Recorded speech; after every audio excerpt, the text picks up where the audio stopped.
결국에 중국은 뭘 하겠습니까?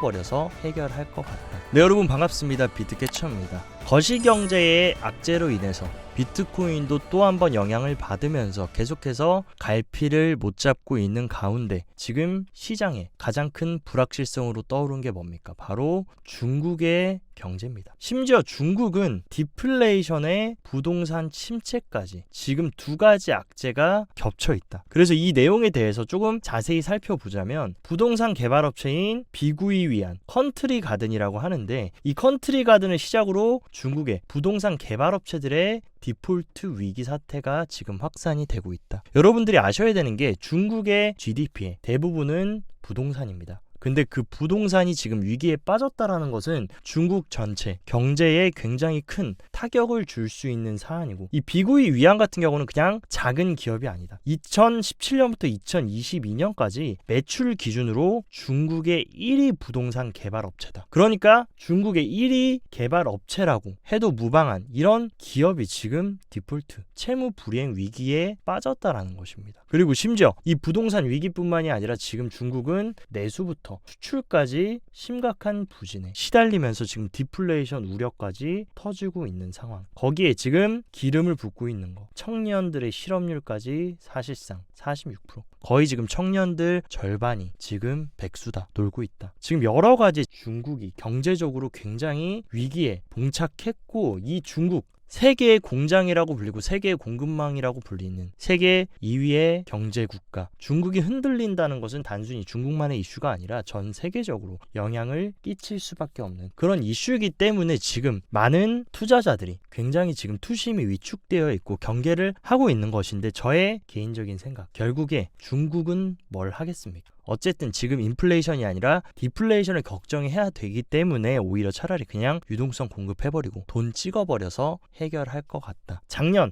헝다 사태 위기 때도 이런 식으로 중국 정부 차원에서 공산당이기 때문에 정부 차원으로 돈을 찍어내고 유동성을 공급해준다라고 하면 지금 일단은 급한 불은 끌 수 있다. 제가 생각했을 때 이런 급한 불을 끄면서 돈을 뿌려서 어쨌든 간에 해결을 해가지고 굉장히 큰 위기로 글로벌 침체로 번지지는 않게 어쨌든 간에 조금 중국 정부가 진화를 잘 할 것이라고 저는 보고 있고, 어쨌든 이런 불확실성이 그냥 유동성만 공급한다라고 해서 원인이 해소되는 건 아니기 때문에 계속적으로 조금 시장에 불안감은 가지고 가야 될 것이다. 근데 우리가 걱정하는 최악의 시나리오까지는 가지 않을 거라고 생각하기 때문에 여러분도 이 부분은 좀 참고하셨으면 좋겠고, 지금 중국 위기와 함께 불확실성이 커지고 있는 게 뭡니까? 바로 미국의 소비시장. 어제 발표됐던 금연 소비 판매가 예측치를 크게 상회했고, 그리고 소매 관리부터 소매 판매까지 지금 모두 예측치를 상회하면서 미국의 소비가 강하다. 미국의 GDP의 거의 60% 70%는 소비입니다.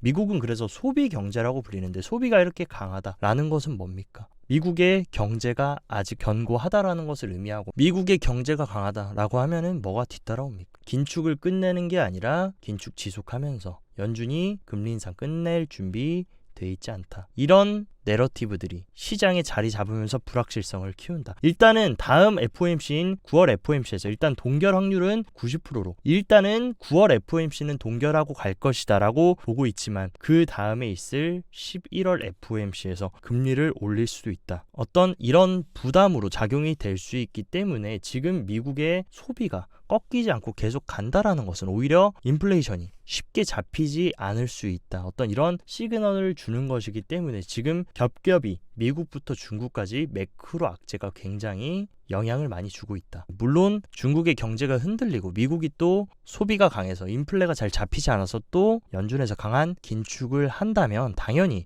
일시적으로 증시부터 크립토에 영향이 갈 수밖에 없다. 하지만 저는 크립토는 조금 예외다. 오히려 정말로 경기 침체가 오고 강한 연착륙이 아니라 경착륙 시나리오로 전 세계가 굉장히 큰 금융위기에 빠진다라고 하면 제가 봤을 때 오히려 비트코인은 새로운 대안으로 떠오를 수 있다라고 생각합니다. 최근에 코인베이스도 거시경제가 불안정하면 오히려 비트코인 투자가 매력적일 수 있다. 그래서 확정적 재정 및 통화 정책은 법정화폐 가치를 하락시킬 것이다. 어떤 상황입니까? 지금 중국이 위기가 터질 것 같으니까 중국 정부에서 뭐합니까? 돈을 풉니다. 그리고 미국도 만약에 지금은 어쨌든 간에 경제가 견고하지만 정말 리세션이 와서 침체가 와서 금융위기가 터진다라고 하면 미국도 결국에 할 수 있는 건 선택지가 하나밖에 없다. 결국에 돈 푸는 거다. 근데 비트코인은 전 세계가 접근할 수 있고 공급이 정해져 있는 초국가적 자산이다. 기술적, 재정적으로 혁신적인 도구다. 이런 내러티브가 오히려 전 세계 금융위기 침체가 왔을 때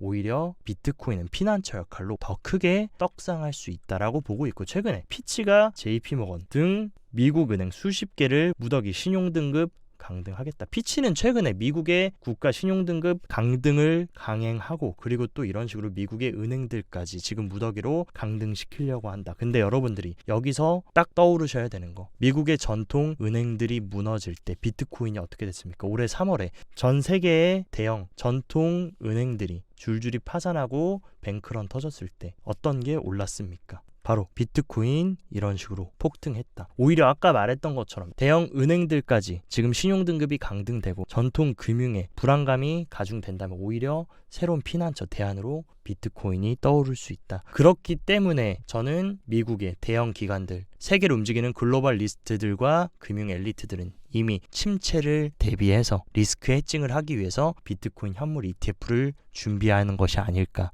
라고 저는 합리적으로 의심을 하고 있고, 이미 유럽은 이런 침체를 예상했다는 듯이 최초의 현물 비트코인 ETF를 지금 출시했고, 유로넥스트 암스테르담에 정식으로 상장을 했다.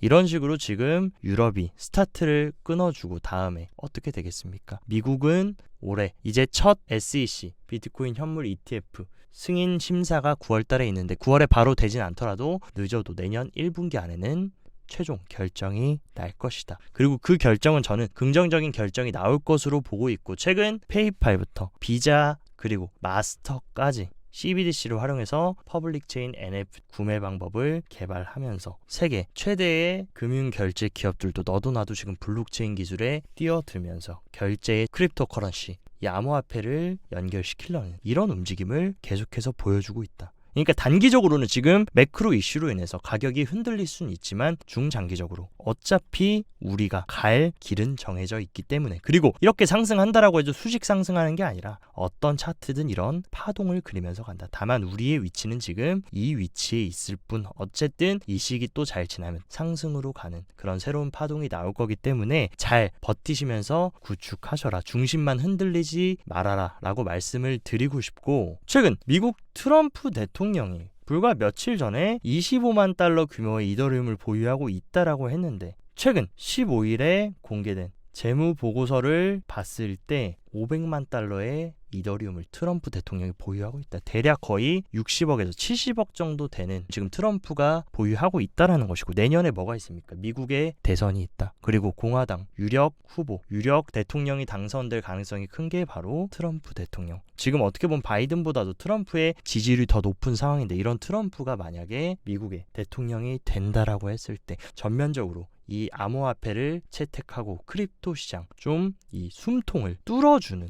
그런 역할을 이 트럼프 대통령이 해줄 수도 있다라는 조금 기대감을 가지게 합니다. 그렇기 때문에 우리가 내년 반감기까지 그 가는 길목에 굉장히 수많은 일들이 있을 것이고 수많은 역경과 고난이 있을 것인데, 이것들을 우리가 잘 견디면서 소수를 선발하는 과정에 끝까지 살아남아야 된다라고 말씀드린 거고, 최근 조정에도 불구하고 비트코인 펀드의 기관들 자금은 계속해서 유입이 됐다. 그 얘기는 뭡니까? 개인들은 팔고 손절하고 패닉셀로 다 투매하고 던질 때 기관들은 계속해서 바닥에서 줍줍을 하고 있고, 또한 최근 기관들이 올해 들어서 리플을 꾸준히 매집을 하고 있다. 리플의 전망이 밝다. 실제로 지금 미국의 기관들은 SEC와 리플이 소송에 휘말려 있었기 때문에 어떤 리플의 투자를 굉장히 조심스러워했는데, 이번에 정식으로 토레스 판사가 땅땅땅 2차 시장에서 판매된 리플은 증권이 아니다, 이런 식으로 못을 박아줬기 때문에 지금 용기를 내서 기관들도 올해부터 리플을 꾸준하게 매집을 하고 있다. 그리고 또한 지금 비트코인 조정과 함께 리플도 어느 정도 의미 있는 하락이 나왔는데, 저는 지금 이 구간 리플을 눌림목에 모아가기에 굉장히 좋은 자리다라고 개인적으로 생각을 하고, 리플이 현재 자리가 어딥니까? 이전, 직전, 저점,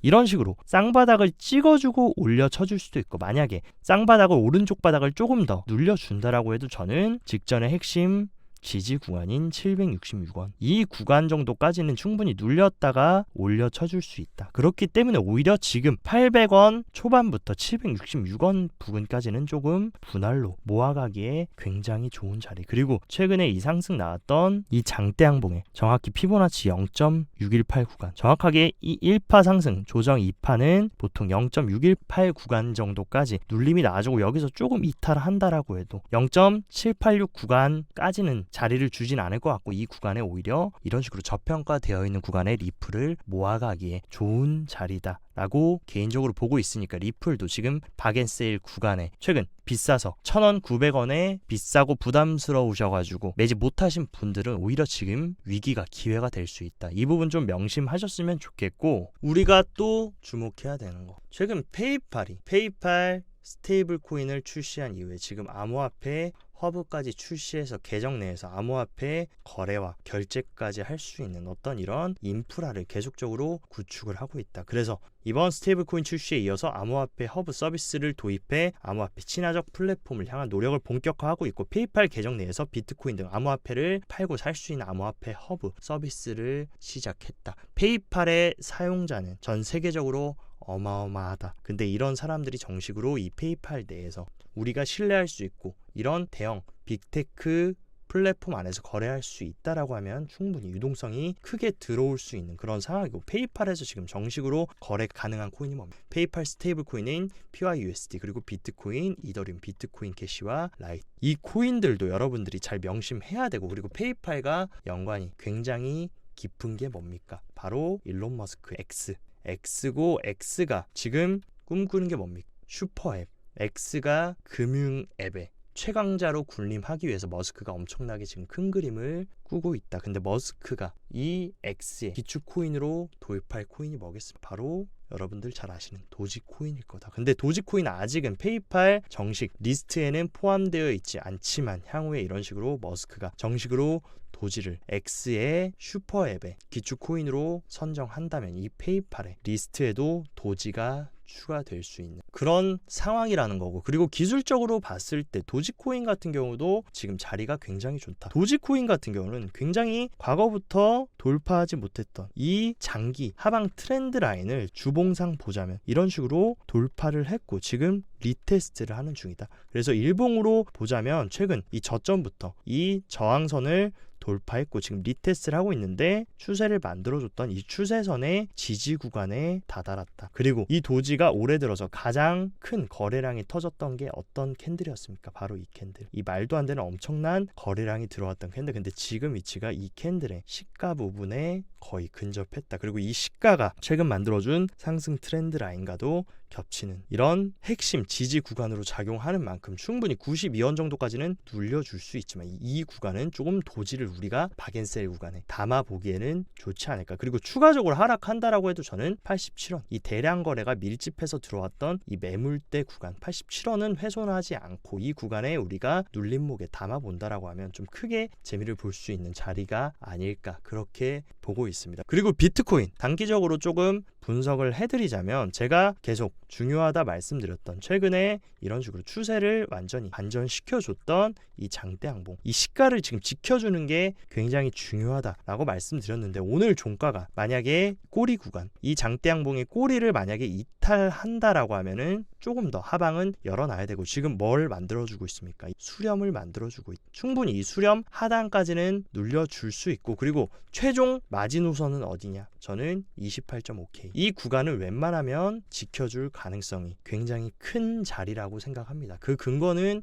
뭐냐? 바로 단기 홀더들의, 숏텀 홀더들의 실현 가격이 지금 어딥니까? 정확하게 28.5K, 6K 이 구간의 숏텀 홀더들의 평단가다. 그래서 보통 숏텀 홀더들의 평단가는 이런 식으로 올해 2번이나 굉장히 강한 지지 역할을 해준 만큼 이번에도 눌린다라고 해도 28.5K는 지켜줄 가능성이 크고, 또한 지금 숏텀 홀더들의 시행 가격뿐만이 아니라 굉장히 신뢰도가 높은 비트코인의 지지이자 저항 역할하는 200주 이동평균선조차 비트코인 하방에 든든하게 자리를 하고 있다. 물론 추가적인 조정은 조금 더 있을 수 있지만 이 200주 이평을 완전히 훼손하고 하방으로 내려줄 가능성이 방향성은 없고 눌리더라도 200주 이평선을 지지받고 다시 상승하는 그런 그림으로 저는 보고 있습니다. 그렇기 때문에 여러분들이 28.5K 이 구간을 웬만하면 저는 훼손하지 않을 거다라고 보고 있기 때문에 오히려 이 구간까지 눌려준다면 좋은 박앤셀 분할 매수의 구간으로 생각하시고 조금 좋게 생각을 하시는 게 좋을 것 같다 라고 이렇게 정리를 드리고, 어차피 단기적으로 보시는 분들 당연히 단기적인 방향성 중요하다. 하지만 대다수의 분들은 중장기적으로 큰 방향성을 보고 투자하시는 분들이 많을 거기 때문에 여러분들께서 너무